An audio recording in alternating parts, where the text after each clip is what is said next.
राहुल एक 17 साल का लड़का था जो हमेशा सोच में डूबा रहता था।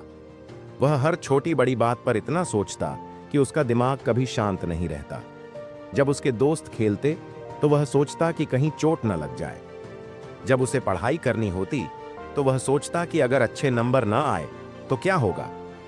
वह भविष्य की चिंता और अतीत के पछतावे में इतना उलझा रहता कि उसका वर्तमान खराब हो गया था। सोचने की आदत ने उसे नुकसान पहुंचाया। राहुल की यह आदत इतनी बढ़ गई कि वह स्कूल की परीक्षाओं में भी ठीक से ध्यान नहीं दे पाया।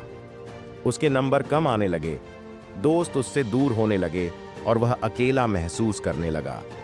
उसके माता पिता भी परेशान थे क्योंकि राहुल की सेहत बिगड़ रही थी। एक दिन उसका बचपन का दोस्त समीर उससे मिलने आया और बोला, तू हमेशा सोचता रहता है, लेकिन क्या इससे तेरी जिंदगी बेहतर हुई? राहुल ने सिर झुका लिया और कहा, नहीं, बल्कि मेरी हालत और खराब हो गई है। समीर ने मुस्कुराते हुए कहा, चल तुझे एक जगह लेकर चलता हूं। दोनों पास के जंगल में गए जहां एक वृद्ध साधु रहते थे। समीर ने साधु को राहुल की समस्या बताई। साधु मुस्कुराए और बोले, बेटा तेरे हाथ में यह ग्लास पकड़ो। राहुल ने ग्लास पकड़ा। साधु बोले, अब इसे 1 मिनट तक ऊपर उठाए रखो। राहुल ने ऐसा किया। फिर साधु ने कहा, अब इसे 5 मिनट तक ऐसे ही पकड़ो। राहुल का हाथ दर्द करने लगा। साधु मुस्कुराए और बोले, अगर यह ग्लास तू पूरे दिन ऐसे ही पकड़े रखेगा तो क्या होगा?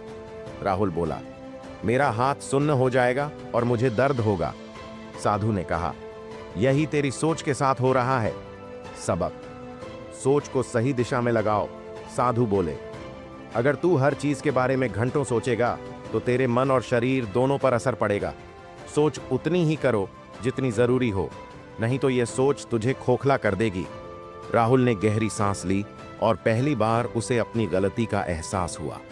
उसने सोचा, अगर मैं अपने विचारों को सही दिशा में लगाऊं और जरूरत से ज्यादा चिंता करना छोड़ दूं, तो मैं एक खुशहाल जीवन जी सकता हूं। उस दिन के बाद राहुल ने अपनी सोचने की आदत को काबू में करना शुरू किया।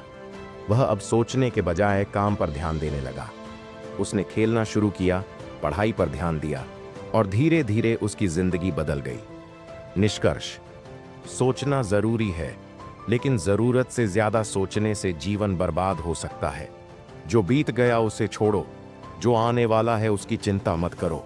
बस अपने वर्तमान को पूरी ऊर्जा और खुशी के साथ जियो।